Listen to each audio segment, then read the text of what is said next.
नमस्कार, Venus astro में मैं दिव्या मित्तल आप सभी का स्वागत करती हूँ। जन्म कुंडली विश्लेषण यदि कराना चाहते हैं तो 6399161466 पर आप संपर्क कर सकते हैं। और इसके साथ ही साथ मेरा चैनल है यूट्यूब पे वीनस एस्ट्रो, आप उसको लाइक कीजिए, सब्सक्राइब कीजिए। धीरे धीरे आपको गोचर की स्थिति भी मैं बताना शुरू करूँगी। डेली राशिफल तो नहीं, परंतु आपके गोचर कैसे चल रहे हैं, किस राशि के लिए क्या आने वाला है, क्या मिलने वाला है, ये भी धीरे धीरे वीडियोज़ आएंगी समय के साथ। चलिए बात करते हैं हम अपने टॉपिक पर, शुक्रदेव की। शुक्रदेव यदि आपके 6th हाउस, ये हमारा कुंडली का 6th हाउस है।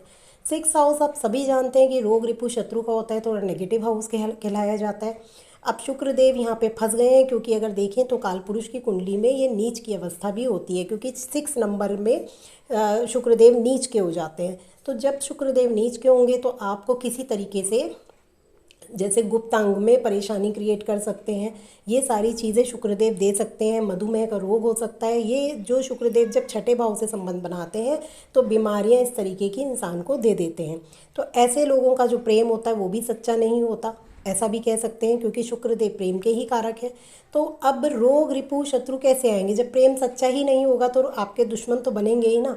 तो वो चीज़ें आपको शुक्रदेव दे देंगे। ऐसे लोगों के फिर शत्रु भी बन जाते हैं, और जिनको ये दूर भी नहीं कर पाते, क्योंकि शुक्रदेव क्या है, वो उनके अंदर जब प्रेम ही नहीं है तो इनके पीछे जो शत्रु पड़ेंगे ना, उनसे शत्रुहंता योग बनेगा ही नहीं। क्योंकि शत्रुहंता योग बनाने वाले शनिदेव, राहु और राहु हैं, केतु हैं, और जितने भी हमारे नेगेटिव ग्रह हैं वो शत्रुहंता योग बनाते हैं। मंगल भी उनमें से एक आते हैं।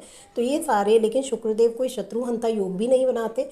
ऐसे लोगों को ऋण भी मिल जाता है, कोई दिक्कत ऋण में नहीं होती, ऋण इन पे चढ़ा ही रहता है।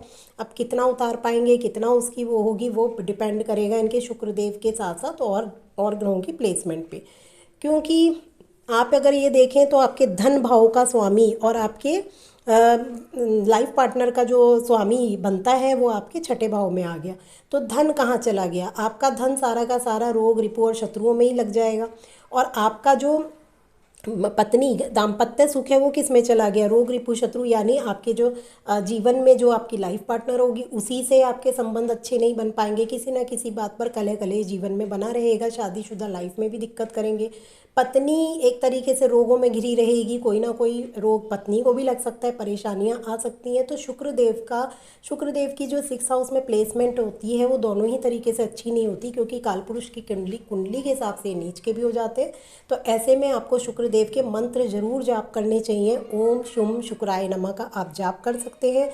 शुक्र के दान कर सकते हैं। यदि आपकी कुंडली में मारक है तो आप दान भी कर सकते हैं, या शुक्र से भोलेनाथ पर आप दही चढ़ा कर आइए। दही उनको शुक्रवार के दिन जरूर उनको दही अर्पित कीजिए, साथ ही जल के साथ। तो आपको ये अच्छा फल देंगे।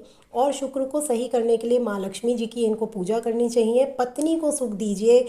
पत्नी को हमेशा कोई ना कोई, ऐसे लोगों को शुक्रवार को कुछ ना कुछ उन्हें देते रहना चाहिए, चाहे वो एक फूल ही क्यों ना हो। तो आपके शुक्र जो है वो पत्नी का कारक है, क्योंकि अगर आप मैरिड हैं तो आपको इस चीज़ की बहुत ध्यान रखना है।